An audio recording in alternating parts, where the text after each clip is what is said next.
Hey everybody, Max Kevin here. Sleep Kitty Podcast is not too long. You guys enjoying your Thursday morning, huh? It's Thursday. What are you doing? I had a Japanese lesson this morning, because I try to improve myself, improve my body, mind, spirit every day. If you want to improve your mind, you gotta study. If you want to improve your body, you gotta exercise. If you want to improve your spirit, you gotta get fucking baked and have sex, bro. What was I talking about? Oh yeah, so I had a Japanese lesson today. It was alright, it was pretty good. He made some corrections to my text.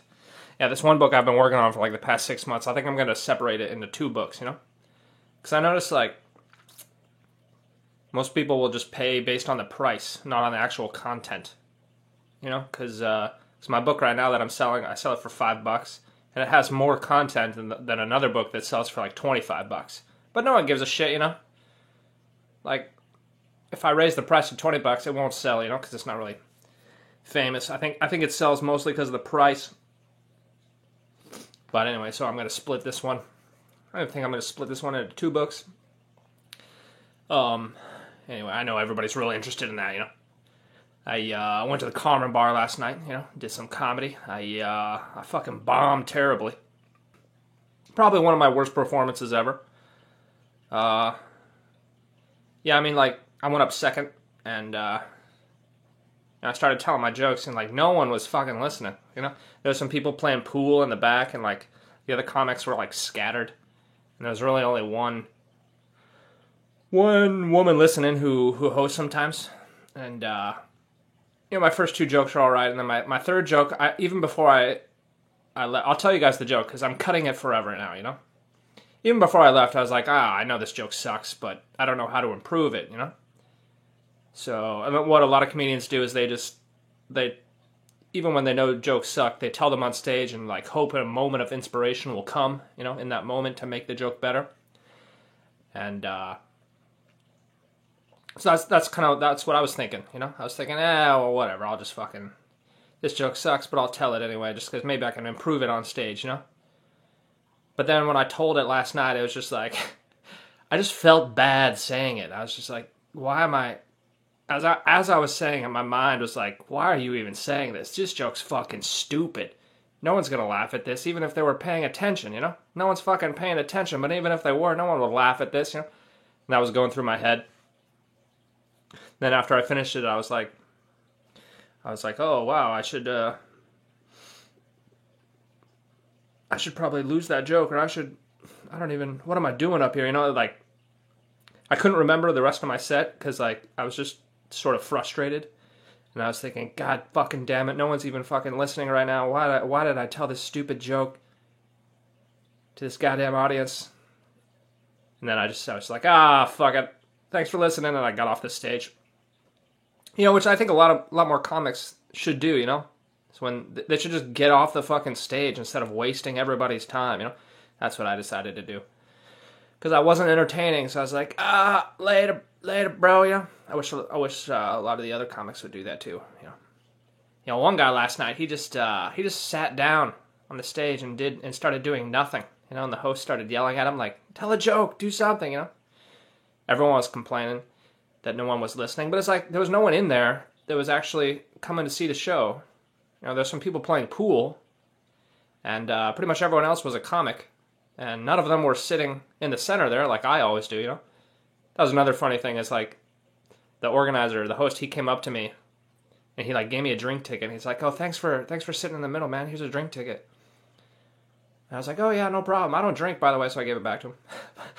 But, yeah, it was just funny, because I'm the only one that ever sits in the middle and listens to the other people's sets. This one girl, she was trying to do some audience interaction, and she was like, what do you think, sir? And she was looking at me, and I think maybe she thought I was a audience member or not a comedian.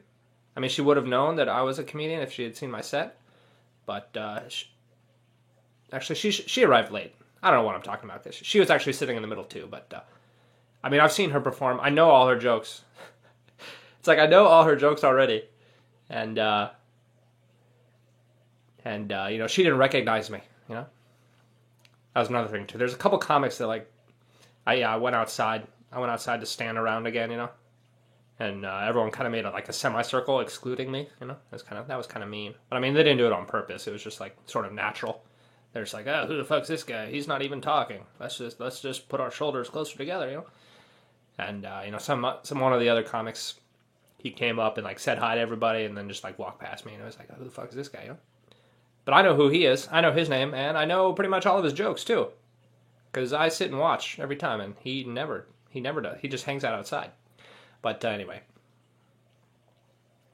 Yeah, so that was kind of funny. And pretty much everyone bombed. Last night, everyone was making jokes about how no one's paying attention. It's like, well, there's no audience, and none of the comedians promote the show. So I don't know why you expect any audience members to show up. It's just going to be us comedians, So we should probably support each other and sit in the middle here, I don't know why that doesn't occur to the other people. Why has it only occurred to me and not to the rest of them that the reason why, it's like the pool players were making noise and stuff, but if we had all banded together in the middle there, we would have been a bigger group, We could have overpowered the pool players, but I don't know. Can't talk sense into people, Yeah. Anyway, I'm gonna work on my kids' books today. Hopefully take some pictures, put them on my computer. Mommy told me she needs me to work on the food truck again tomorrow, so I'm just fucking hating the world right now. I'm just like, oh, God fucking damn it. Oh, motherfucker. She's got these 2 workers, but they can never work. They're always fucking busy, and I told her she needs to get a new person, but it's like, I don't know.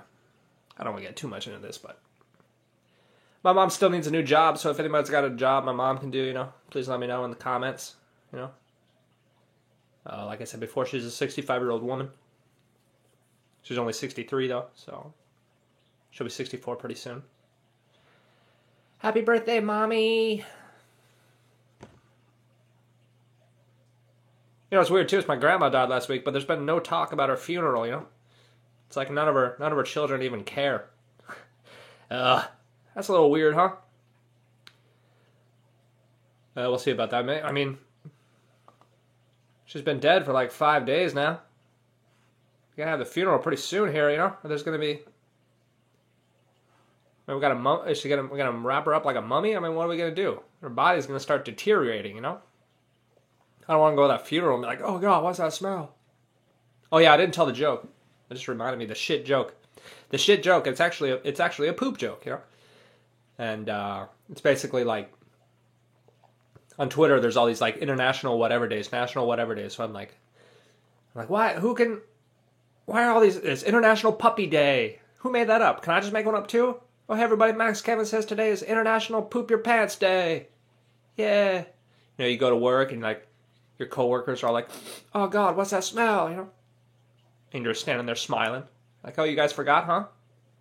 It's International Poop Your Pants Day, silly. Anyway, it goes on from there. But, yeah, it kind of got me thinking that joke will never work because jokes where you just make up like a fantasy and then explain to people what would happen in that fantasy never really work because it's not based on the real world. One of my comedian friends in Tokyo gave me that advice a couple of years ago. He's like, hey, what if this happened and then all this happened? Those jokes never work because jokes need to be relatable. And most people can't relate to your imagination, What's going on in your head. Anyway, I should have known better, I should have known that wasn't going to work.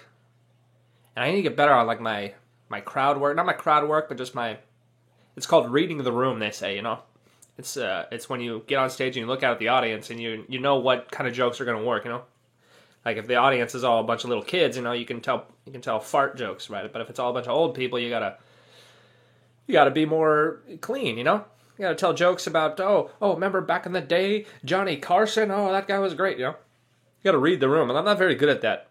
I'm not very good at adapting or improvising or reading the room or changing my set based on what jokes are working. I kind of just memorize everything and then go up there and say it. And, it's something I want to get better at. I want to get better at interacting with the audience and sort of not just saying my jokes, but saying them to the audience, instead of saying them to just fucking a blank wall. It's something I need to work on. I need to get up more, I need to do comedy more. So once a week is not enough. But God, all these open mics are all so far away, and I have a feeling they're all shit, just like Karma. You know what I need to do? I need to get a fucking job, move out of my mom's house, hopefully move to San Diego where there's some real open mics where I can go to every day, I need to get my fucking life together, man. I need to get my shit together. Anyway, that's 3 minutes. Thanks for listening, man. We'll see you tomorrow.